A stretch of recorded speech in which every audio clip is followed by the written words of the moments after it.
Spoštovane gledalke, cenjeni gledalci, lepo pozdravljeni.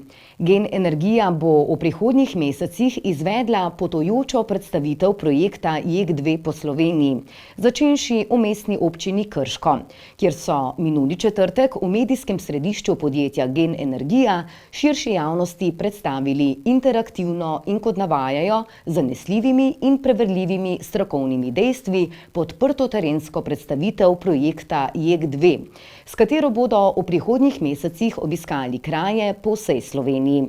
Namen predstavitve je seznaniti širšo javnost s projektom JEK2 in jo osveščati o virih energije. Termine in lokacije potujoče predstavitve, ki so jo poimenovali tudi Roadshow, pa najdete na našem spletnem portalu. Z današnjim dnem začenjamo predstavitev projekta JEK2 po celi Sloveniji, ljubkovalno mu rečemo Roadshow, kjer bomo po večjih krajih po Sloveniji, pričakujemo tam nekje, da bomo se oglasili v 25 krajih, predstavljali projekt JEK2. Vse od energetske bilance v Sloveniji, kakšno energijo potrebujemo, zakaj jo potrebujemo, do predstavljanja elektrarn oziroma tipov elektrarn, tipov jedrskih elektrarn, ki jih lahko postavimo. Zelo nazorni prikazi, poskušali bomo ovreči kar nekaj mitov o jedrski energiji, predvsem pa nazorno predstaviti z maketami, ki jih imamo tako samih jedrskih elektrarn, kot primera, kako bi izgledal JEK2, njegova umestitev v prostor. Te makete pa so pravzaprav dejanske, obstoječe jedrske elektrarne izvajalcev korejskega KHNP-ja, ameriškega Westinghouse in francoskega EDF-a, ki že stojijo in obratujejo po svetu. Pogovarjamo se, vodimo tehnični dialog z vsemi tremi ponudniki iz večjih razlogov. Prvič je zaradi tega, da se bomo lahko pogovarjali o doseganju čim boljše cene, to je izredno pomemben dejavnik, do tega, da bomo imeli možnost izbrati pravo varianto, ki bo najbolj primerna za slovenski energetski sistem, in pa seveda tudi zato, da bodo postopki čim bolj transparentni, da ne bo samo pogovora z enim samim ponudnikom, kot je bil recimo primer v TEŠ 6. V naših prostorih imamo že več kot 10 let tako imenovan Svet energije, interaktivni center, ker predstavljamo vse vrste energije, pa seveda tudi jedrsko. Zdaj smo se odločili, da bomo dejansko ta Svet energije oziroma ta način predstavitev dali na pot, da bo šel pač po Sloveniji s fokusom seveda na projektu JEK2. Odzivi so odlični. Kot sem rekel, že v zadnjih 10 letih smo tukaj gostili 90 000 obiskovalcev, zaradi tega tudi dejansko vso gradivo dodobra uredili in zdaj bomo tudi te izkušnje porabili pri čim boljši predstavitvi vseh podrobnosti povezanih s projektom JEK2.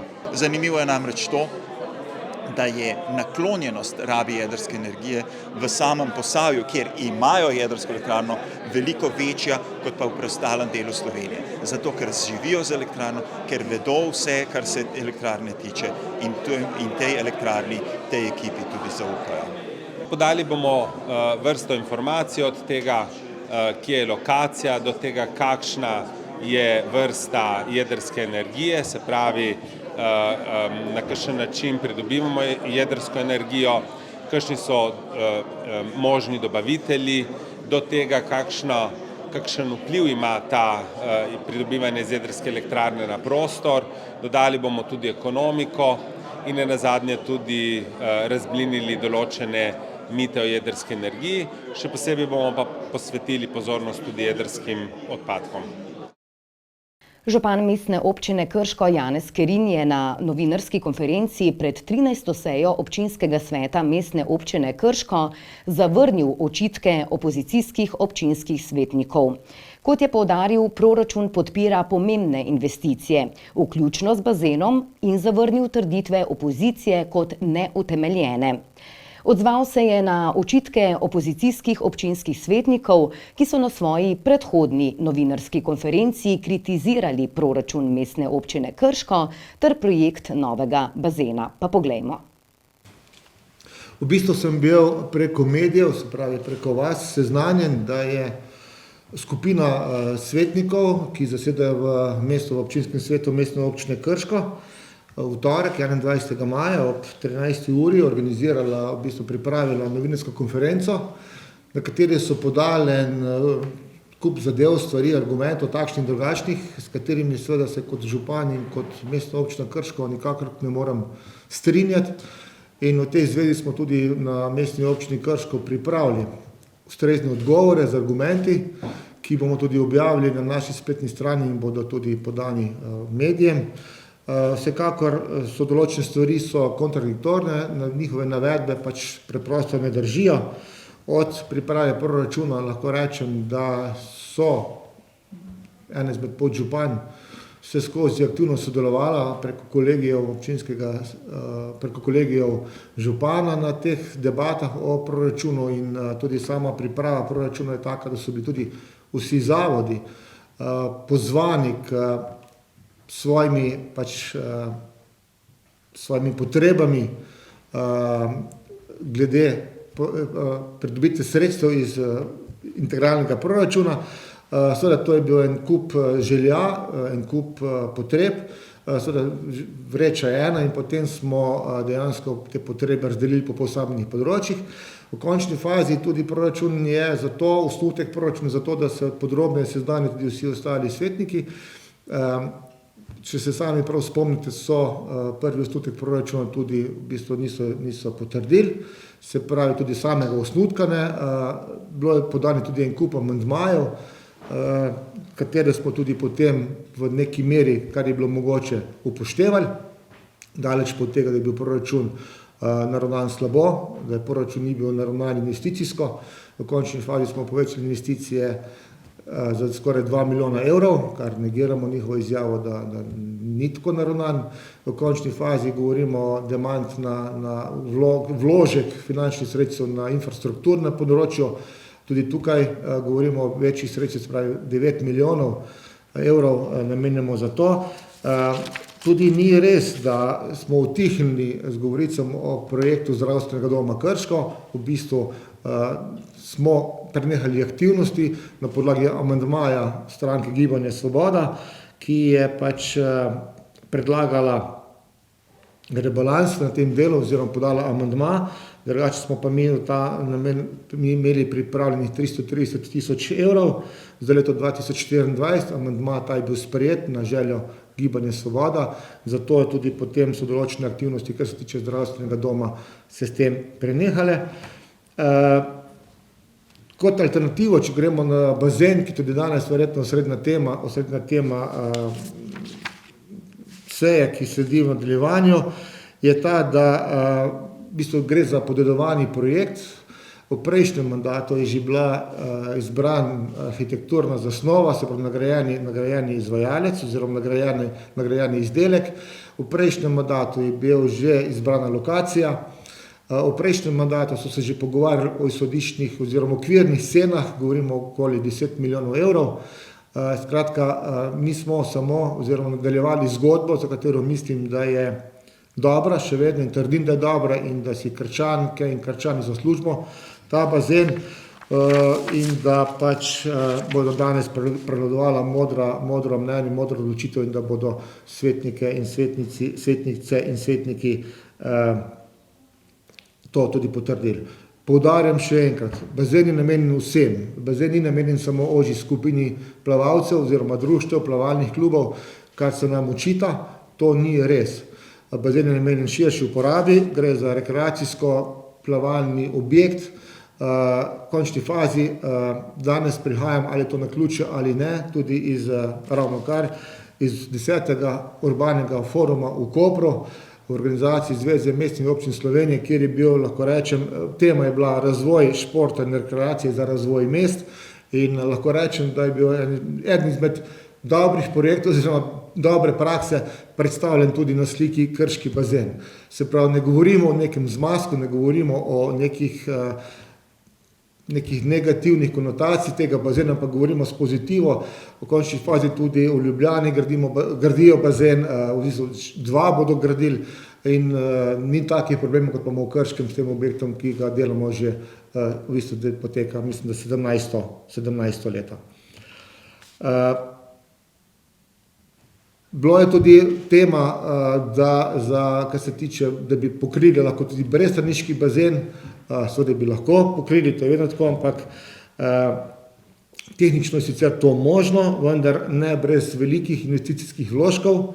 Ta objekt, moramo priznati, sebi to hotel je nagrajen kot letno kopališče, kar pomeni, da v stavbi in okoli nje ni bazenske školjke, ki bi bila temu primerna, ni vgrajene potrebne izolacije, obstoječa kotlovnica v šoli v zimskem času ne bi mogla zadostiti energijskim potrebam tega, skratka, en kup vložkov bi moral biti in smatramo, da ne bi bila to dobra odločitev.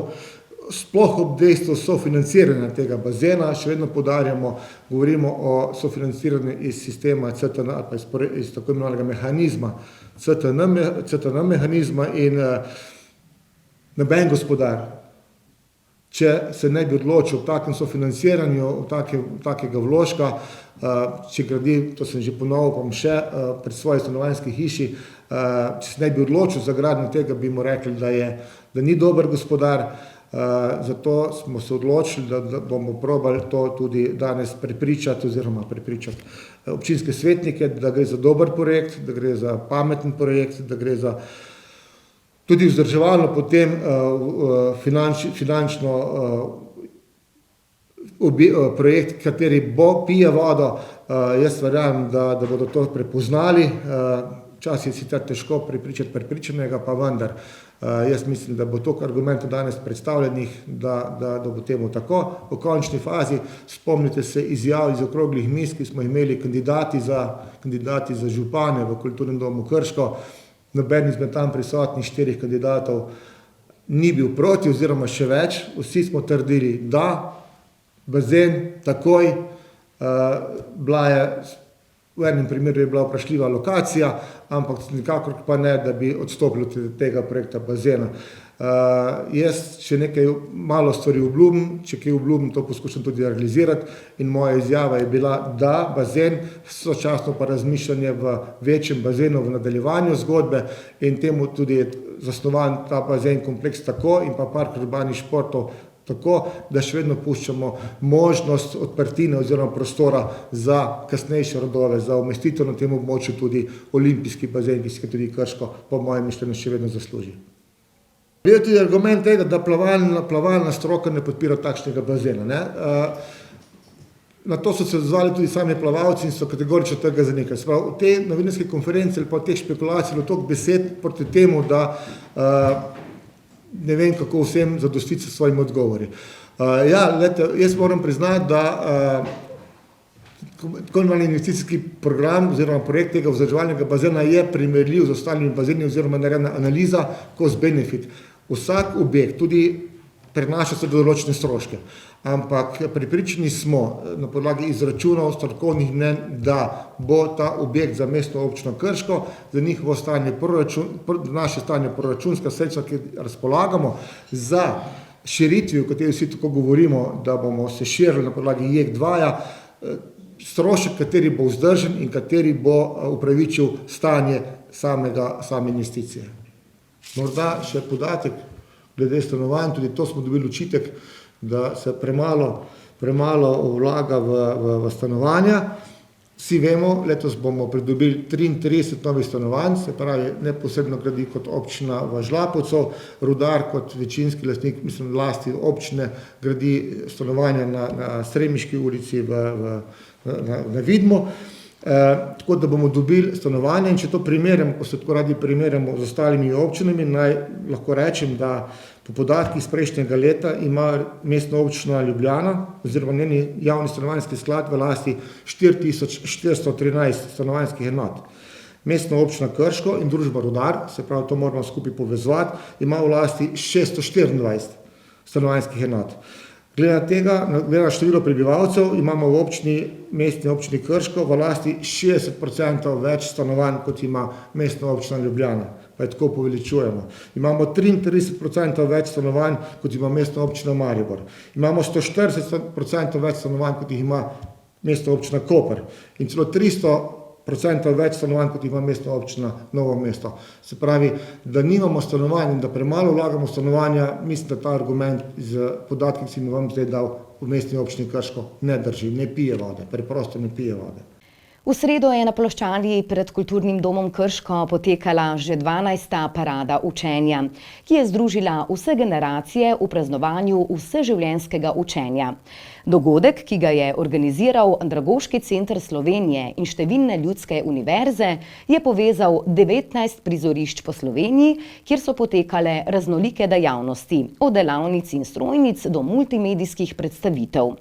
Direktorica Ljudske univerze Krško Nataša Kršak je povedala, da z njimi sodeluje 20 organizacij, ki predstavljajo svojo izobraževalno ponudbo in priložnost za pridobivanje novih znanj ali pa spoznavanje priložnosti za to.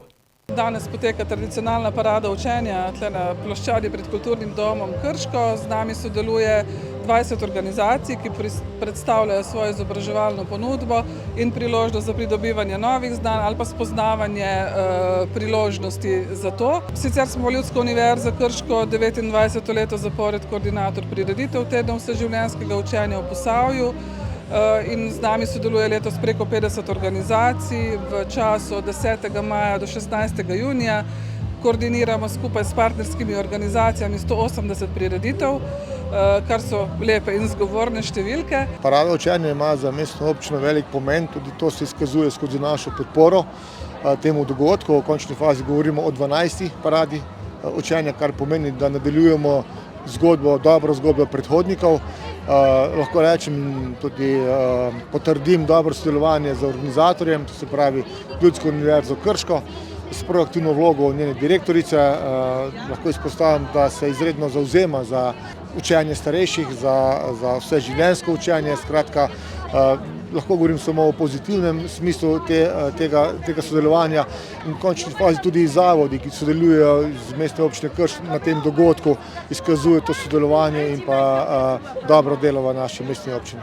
Parade učenja so po vsej Sloveniji, 19 jih je vrh dogodkov Tedna vseživljenjskega učenja, kjer se tudi navzven demonstrira to, kar želimo s Tedni vseživljenjskega učenja doseči, to pa je čim več ljudi nekako pridobiti za to interes, za to, da bi se nečesa novega naučili. Bodi si v učilnicah, kjerkoli drugače in nekaj naredili za svoj osebni razvoj.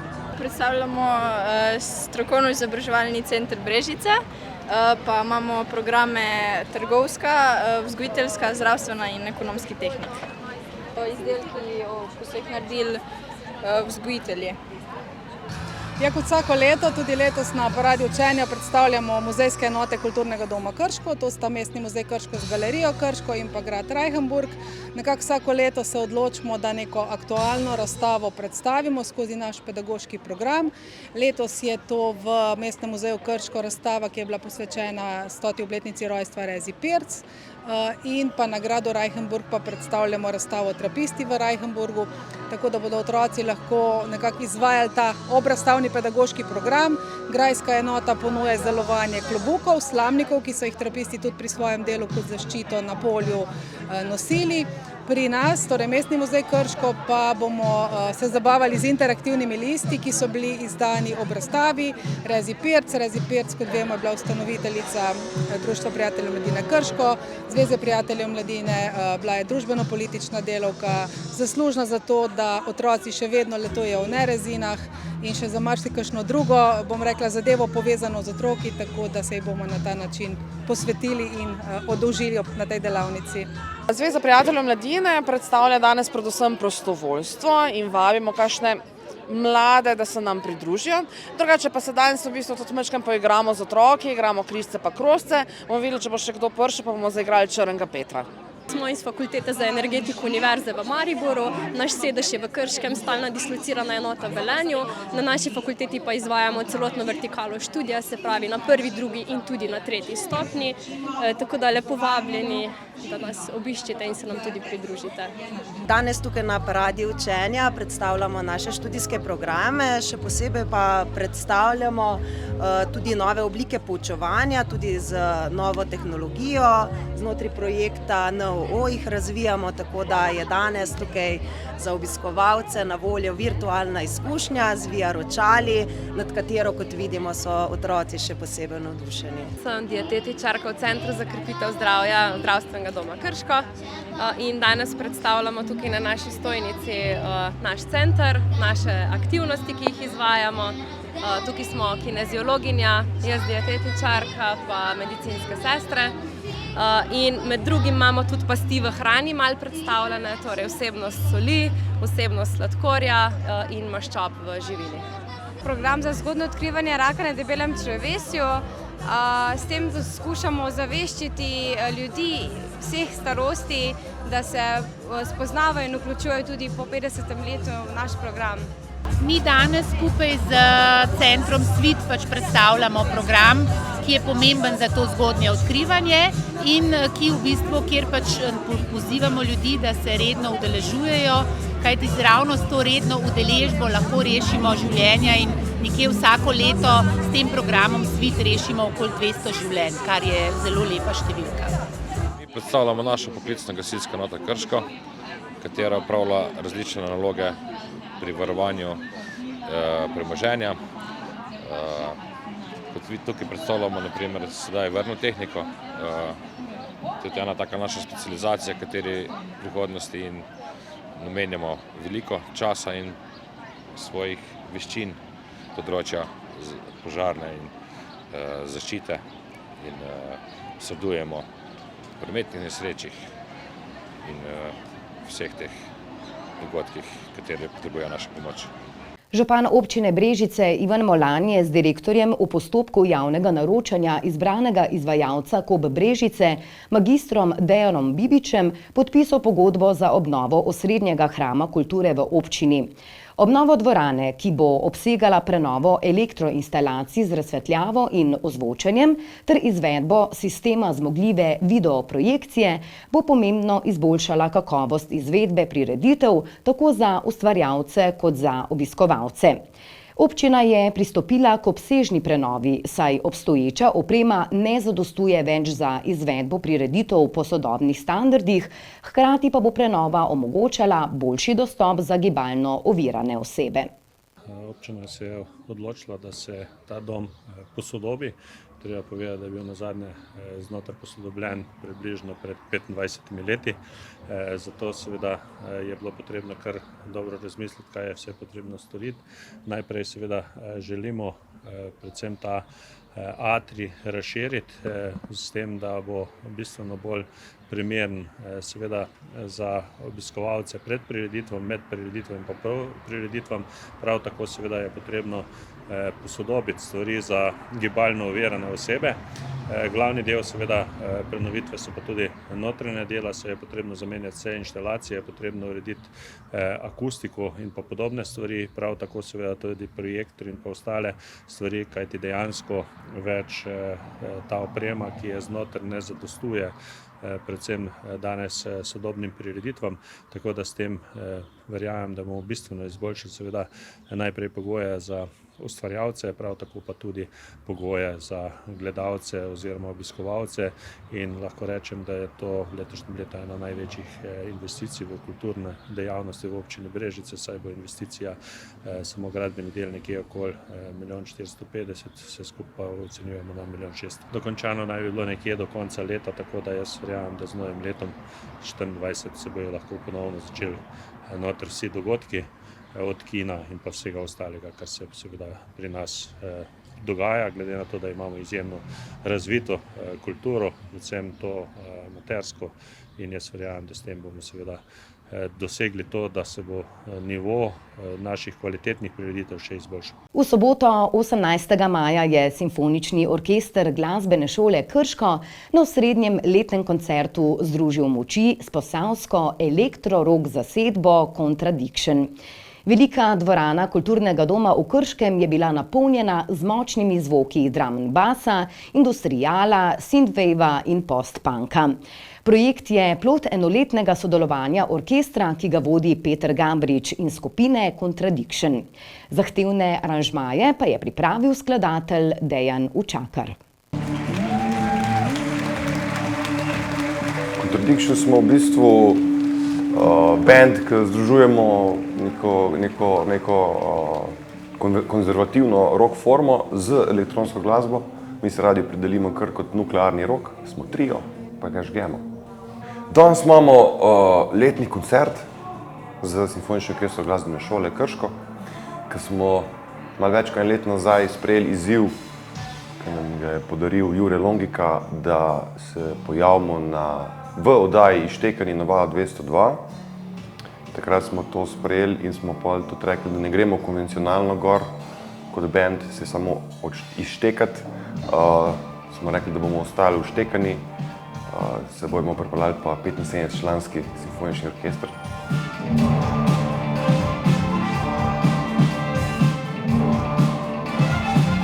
Potrebno je bilo narediti aranžma z orkestrom, seveda. Nismo se samo dobili pa začeli vaditi. Aranžma je odlično speljal skladatelj in fagotist orkestra Dejan Lučakar. V bistvu je odprl eno dimenzijo, še ni šel čisto samo po naših linijah in melodijah, ampak je odprl še eno čisto novo dimenzijo naše glasbe, ki v bistvu prej niti nismo vedeli, da bi se dali. Jaz sem si mogel seveda najbolj preposlušati njihove komade, predvsem tiste, ki jih bomo delali. Mi je bilo veliko veselje, v bistvu veliki izziv, ker imam rad neko spajanje različnih zvrsti glasbe. Se mi zdi, da zelo fajn pašejo skupaj neke rock zadeve z orkestri.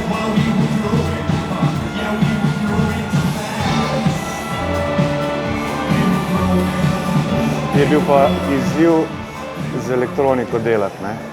Tukaj je pravzaprav že veliko stvari postavljenih, nimaš prostih rok, tako kot bi si mogoče kdaj želel.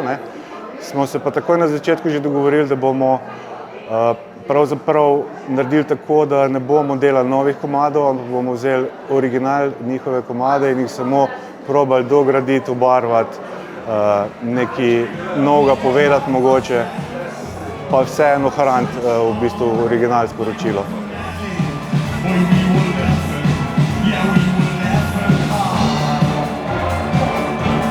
Ja, jaz sem bila po moje najbolj navdušena od vseh članov, ker sem bila po moje tudi edina, ko sem jih odprej poznala. Ker sem se tako pred leti in po enem naključju znašla na njihovem koncertu, to je bilo še v Ljubljani na Metelkovi, v enem zelo zatemnjenem skladišču in pač moram reči, prvo me je šokiral, ker je bilo fejst na glas, pa tako laserji in light show, tako da epilepsije definitivno nimam. Tako da v bistvu sem se pol zelo navdušila, ker so rekli, da bomo združili te dva svetova klasike in tak, kako rečejo, nuklearni punk rock. Tako da me je zanimalo, kako bo Dejan to ukomponiral v taka nežna glasbila, kot jih igramo.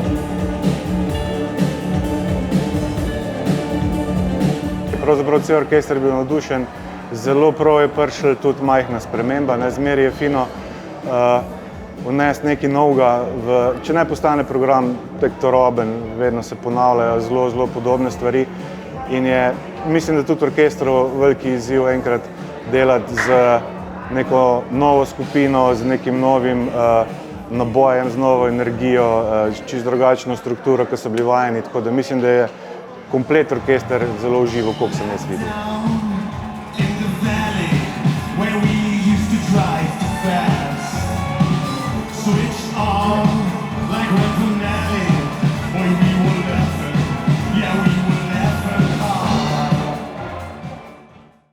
To je vse, kar smo vam pripravili tokrat, sledimo dogodkom in se gledamo ponovno prihodnji teden. Hvala za pozornost in lep pozdrav!